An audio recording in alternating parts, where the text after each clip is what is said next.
We are now on part 2 of the paper mache lacquer bowl. My bowl has been drying for several days now, so just keep in mind it might take several days for it to completely dry. If it's still damp, you could take a hair dryer on high heat and try to dry it that way. This is my partially done bowl, but I'm just going to use this one to show how you would take it out of the mold. So if you didn't put enough grease on it, it might be a little bit sticky, but you just want to try to remove it without tearing the bowl. If the base layer of that toilet paper comes off, that's okay. So that's kind of a safety if you lose part of that first layer. So I'm just starting at the top of the rim, taking our paper bowl out of the paper bowl. You see, I'm just pulling that apart little by little, and there it goes. And then if there's some excess that didn't quite stick, you can just tear that off. And once you do that, the bottom may still be damp. So what I did was I took mine out when the inside was dry and then laid it out upside down and let it dry for a day or so. So now this one is completely dry on both sides, and I've got my toilet paper base on both sides there. So I'm going to take my scissors and now trim the excess off the rim. I don't want to trim too much off because I want it to have a nice rim there. And if you didn't get enough glue, it might come apart inside. So there's one layer that I didn't get enough glue on. So then you may have to glue it back together. I'm going to go ahead and just glue that together. Since it's on the inside, I can still go ahead and paint the outside. I have my white craft paint that I put in a bowl, and I'm going to go back to my acrylic brushes, starting with the wide flat brush, and I'm going to go ahead and just paint a base layer of white just so I have an even base coating before I start to paint the red or any other colors over it with my design. So I've gone ahead and finished painting the inside of my bowl white. I forgot to mention before you do that, you can take a piece of sandpaper and sand it down if you want it to be smooth across the bowl. I did not do that, so I've got some rough edges and rough textures in there, but I'm going to leave it with that roughness. But if you want it to be smooth, you can sand it down before you start painting, or you could do it after the paint is dry too. This process requires a lot of patience because there are many parts and layers involved. So if you wanted to, you could let this dry for an hour or so before you flip it over to the back side to make it easier to paint. Mine's still wet, but I'm going to go ahead and turn it upside down over my paper plate and just go ahead and paint the back side white as well. I finished painting the back side of my bowl, and I'm going to let it dry. And as it's drying, you may want to check back and flip it to the other side once in a while, or after an hour, try 20 or 30 minutes so that both sides can dry. Now that my paper mache bowl is pretty much dry, I'm going to go ahead and start painting it. So I want to go ahead and paint it using some of these pictures and templates. This was actually a logo that I designed for a Chinese website called the Gospel Gate, and I drew this phoenix digitally, but I want to paint that stylized phoenix on the center of the inside of my bowl, and I'm going to make it a gold bowl with red and black accents.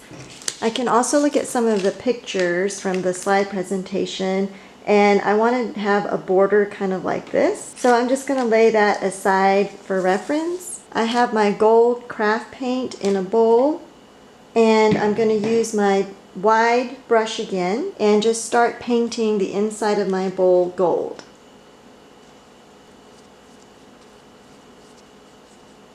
Once I've got the gold in, and it's kind of a watery gold, so make sure you get a good layer on there. I'm using my red acrylic paint. I want to paint the rim red. I'm using the same brush after I've washed it. I'm going to now brush on red on this brim. I don't want to paint over the gold part right now because it's still wet. And this is a really bright red. If you wanted it to be a darker shade of red, you could add a little bit of black to it. And I want to make sure that I cover up all the white of the original base layer, so I don't want any of the white showing.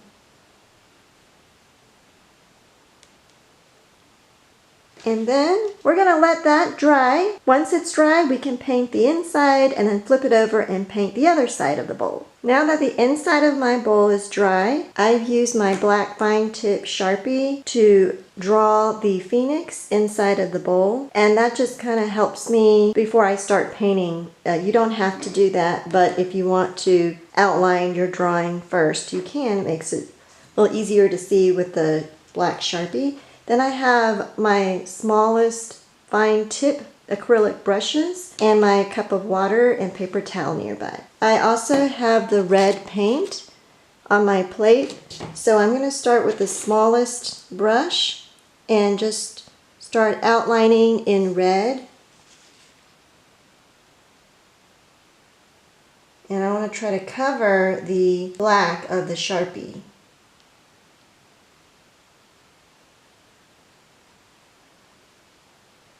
Now I have outlined the black Sharpie with the red paint with the fine tip brush. And when you do that, you may have to lay it on pretty thick to cover the black of the Sharpie. And now I'm starting to fill in with brush that's a little bit larger, just so I can cover a little bit faster the inside area of the outline. So now I'm going to paint that in.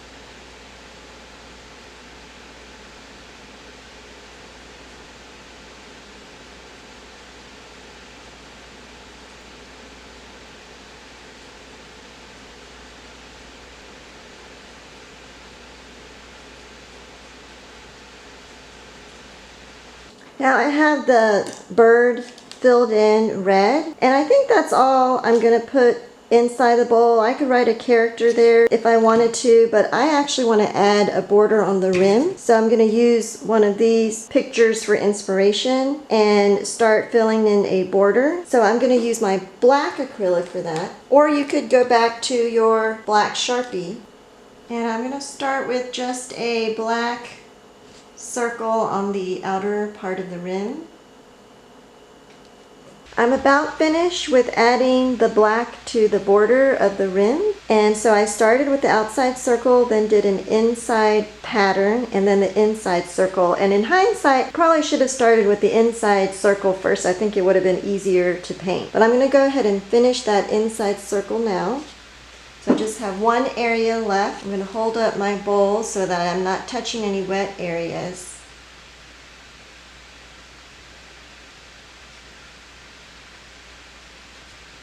It's a little bit hard to paint since I didn't sand down the bowl, so there's all those ridges, so I'm just trying to go over a little at a time, fill in some of those ridge areas. And now I've completed the inside rim, and I'm going to let this dry. It shouldn't take too long to dry, but when it's completely dry, then I can flip it over because I still haven't painted the underside.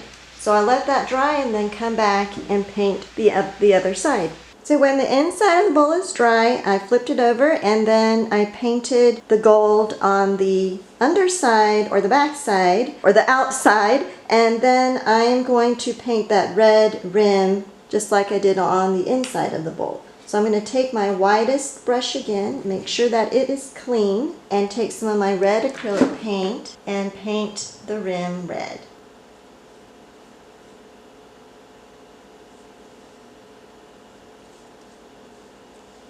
And since my gold paint is not completely dry yet, I'm not going to paint right to the edge of the gold because I don't want the colors to run together. So I'm going to come back and do that once the gold is more dry.